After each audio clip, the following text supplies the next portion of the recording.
it's Andrea with Yarn Pack and Mama, and today I was going to go over the Tunisian simple stitch, and I've chained up 12 already, and we'll be working into the back bump to start. So turn your chain to the side and find that back bump for the second chain from the hook.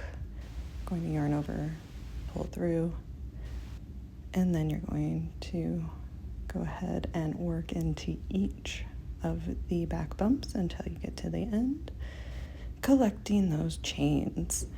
Because this is Tunisian crochet, we will not be working through the chains until we are on our return pass.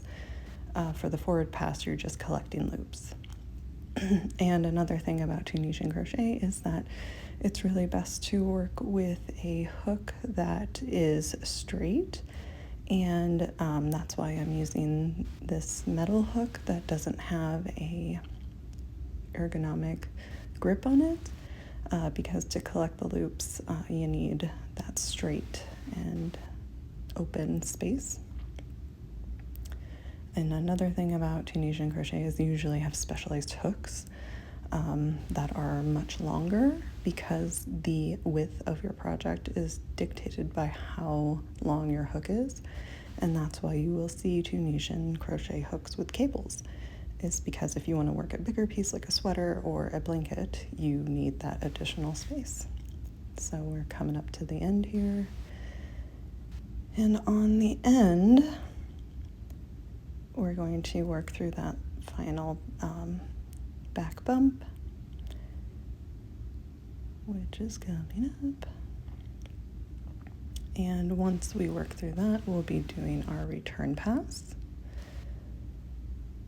here shortly. So you will have 12 loops on your hook, which is the same number of chains, because that first loop will count as your first stitch. So now you're going to yarn over, pull through one stitch only for the first, yarn over, pull through two, and again yarn over, pull through two. And that is what you will be doing for the rest of the return pass.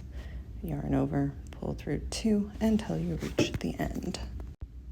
Okay, so I'm coming to my last two loops that I've yarned over and pulled through two. And now, once I figure out my loop here, now we're going to work on row 2, which you will skip that first vertical bar and work into the second.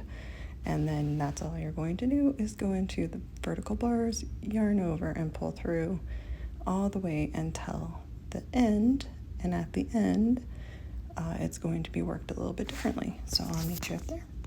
Okay, so now we're coming to the end, and you will work through that first vertical bar and also the little bar behind it.